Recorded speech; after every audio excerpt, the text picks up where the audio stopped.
At the Earth's Core by Edgar Rice Burroughs.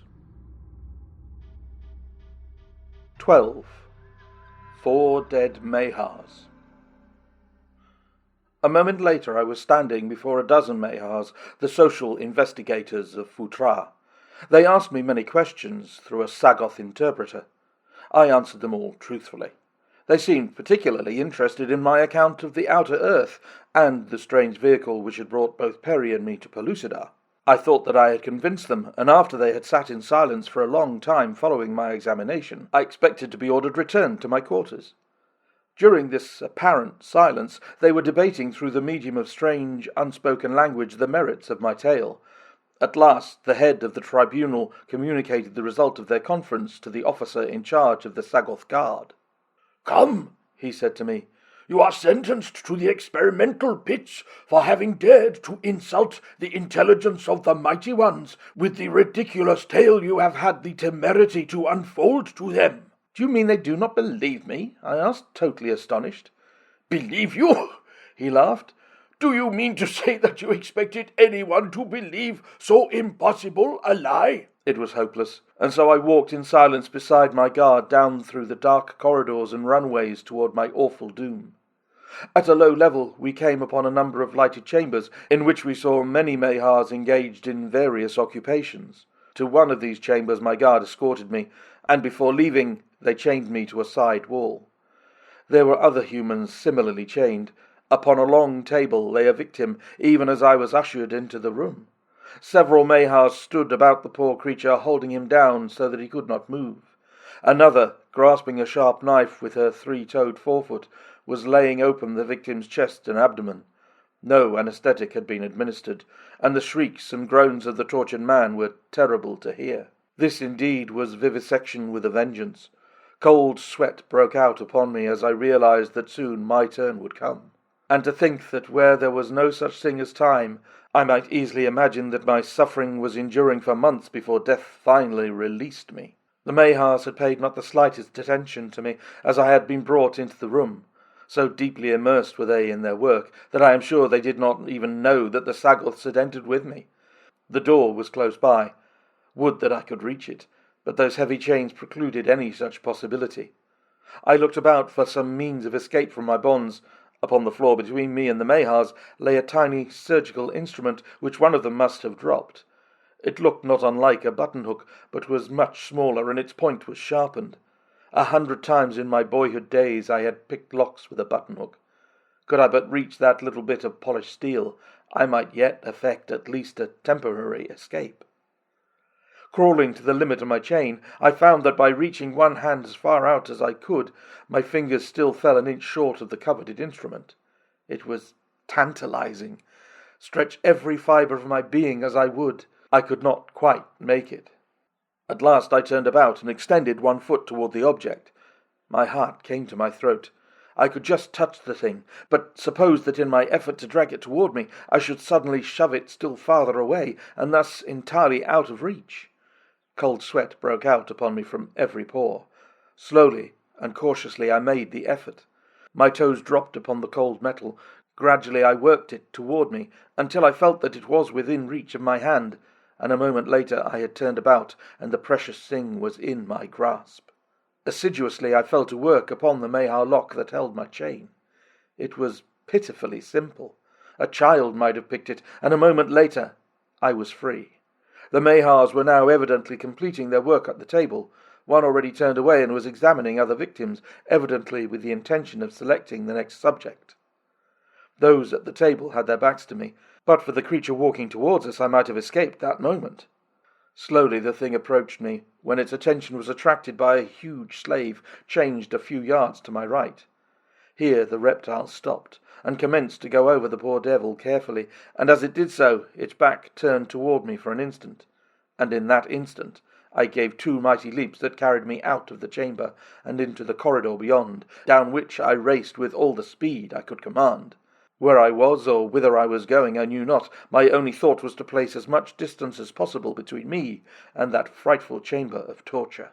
Presently I reduced my speed to a brisk walk, and later realizing the danger of running into some new predicament, were I not careful, I moved still more slowly and cautiously.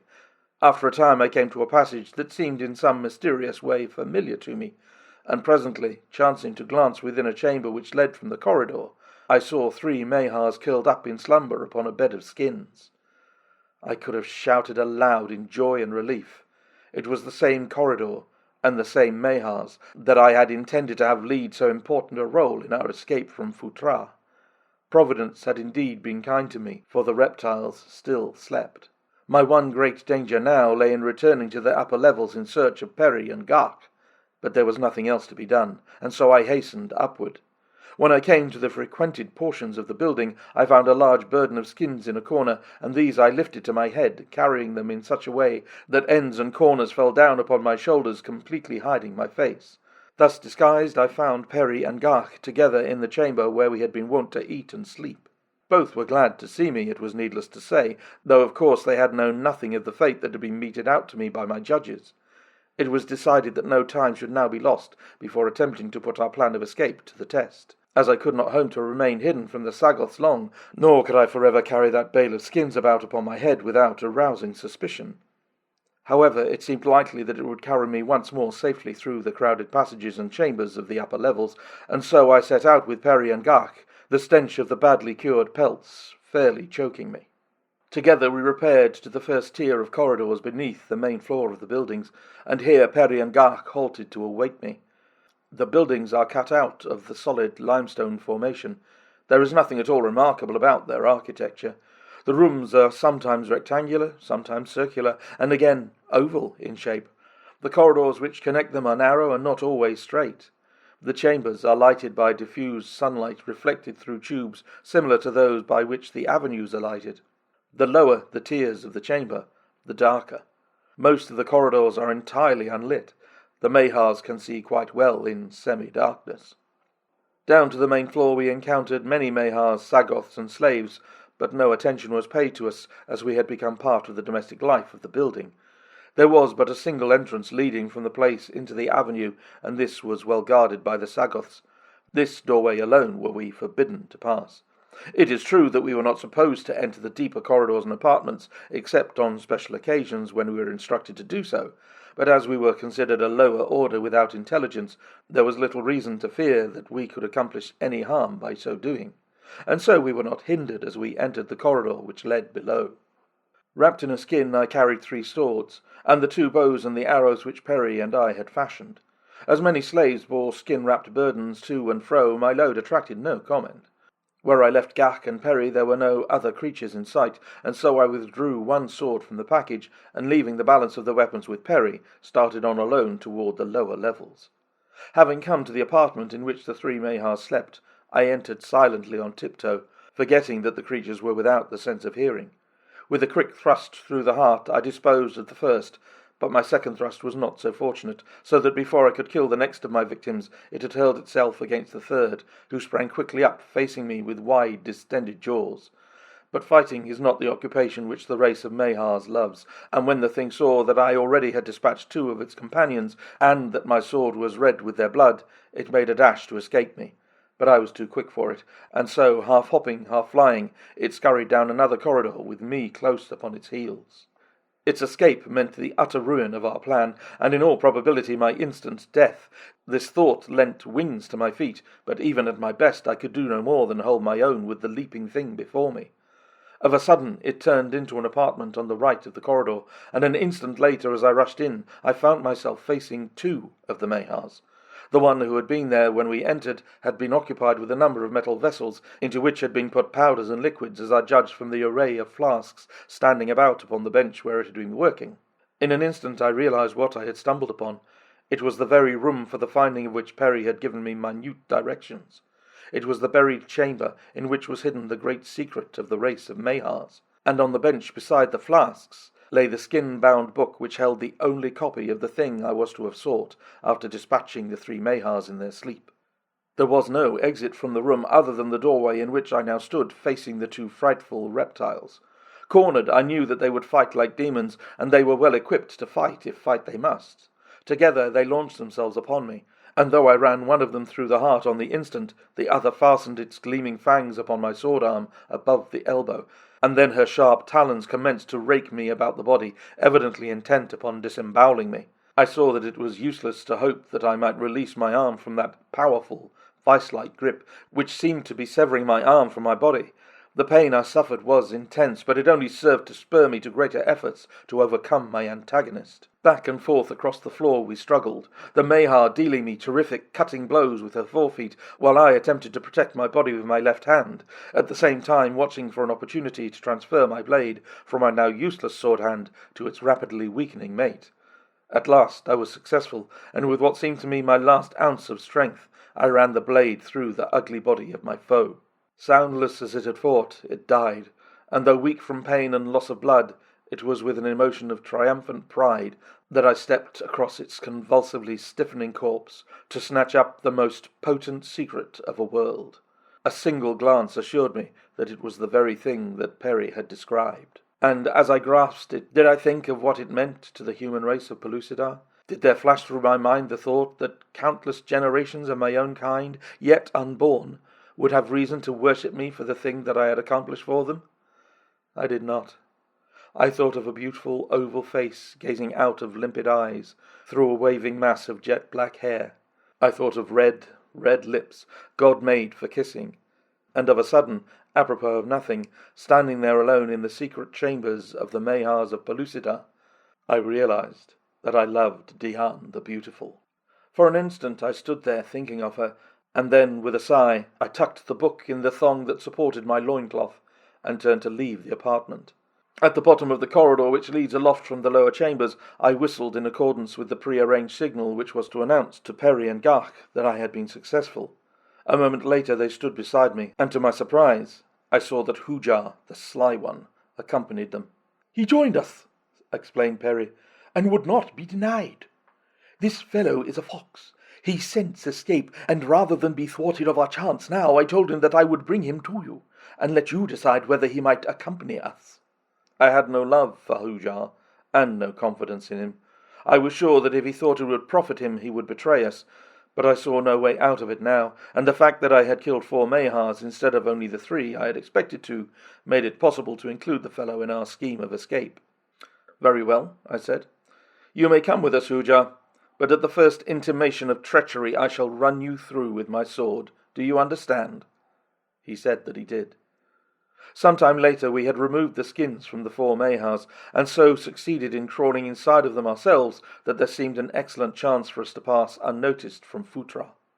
It was not an easy thing to fasten the hides together where we had split them along the belly to remove them from their carcasses, but by remaining out until the others had all been sewed in with my help, and then leaving an aperture in the breast of Perry's skin through which he could pass his hands to sew me up, we were enabled to accomplish our design to really much better purpose than I had hoped. We managed to keep the heads erect by passing our swords up through the necks, and by the same means we were enabled to move them about in a lifelike manner. We had our greatest difficulty with the webbed feet, but even that problem was finally solved, so that when we moved about we did so quite naturally. Tiny holes punctured in the baggy throats into which our heads were thrust permitted us to see well enough to guide our progress. Thus we started up toward the main floor of the building. Garch headed the strange procession. Then came Perry, followed by Hujar, while I brought up the rear, after admonishing Hujar that I had so arranged my sword that I could thrust it through the head of my disguise into his vitals were he to show any indication of faltering. As the noise of hurrying feet warned me that we were entering the busy corridors of the main level, my heart came up into my mouth. It was with no sense of shame that I admit that I was frightened. Never before in my life, nor since, did I experience any such agony of soul-searing fear and suspense as enveloped me. If it be possible to sweat blood, I sweat it then. Slowly, after the manner of locomotion habitual to the Mahars when they are not using their wings, we crept through throngs of busy slaves, Sagoths, and Mahars. After what seemed an eternity, we reached the outer door which leads into the main avenue of Phutra. Many Sagoths loitered near the opening. They glanced at Garch as he padded between them, then Perry passed, and then Hujar.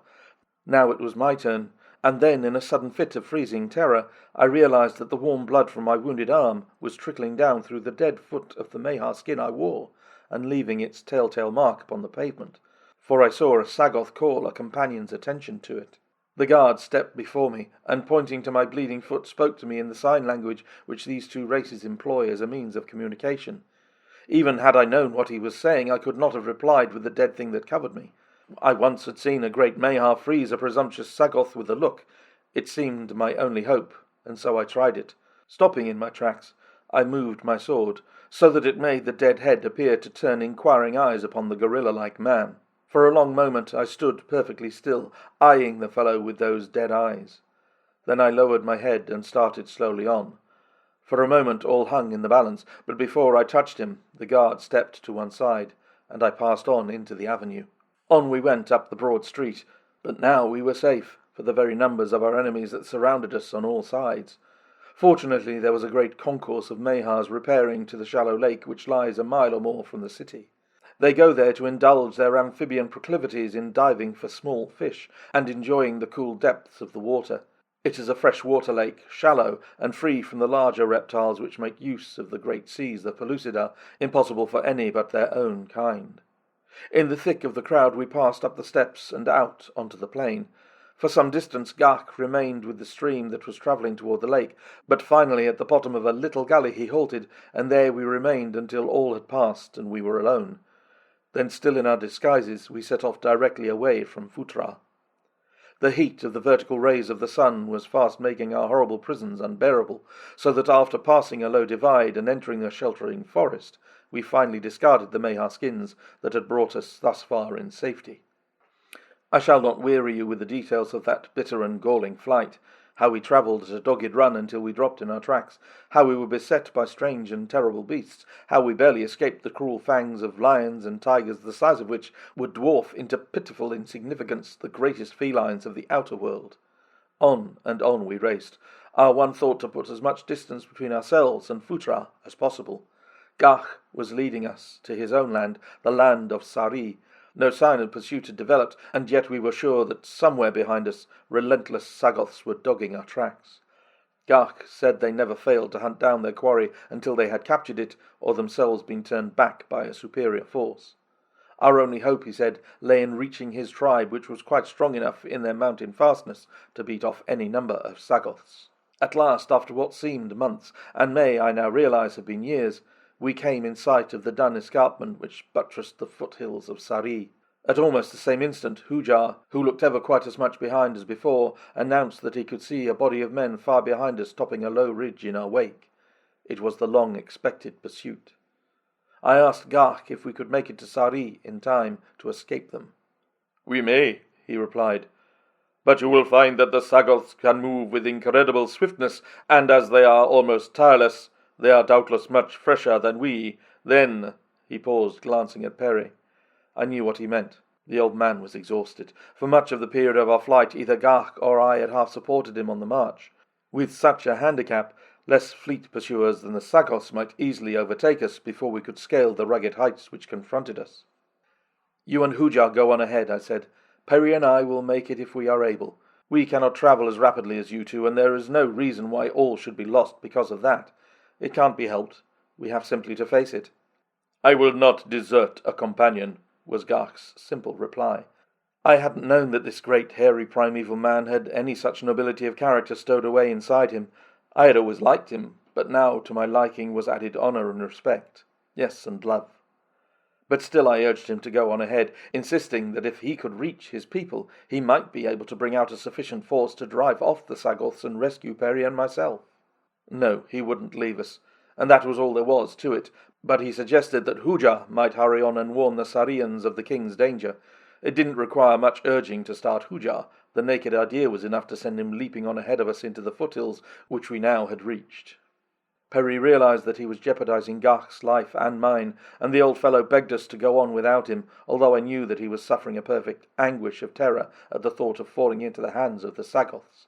Gach finally solved the problem, in part, by lifting Perry in his powerful arms and carrying him.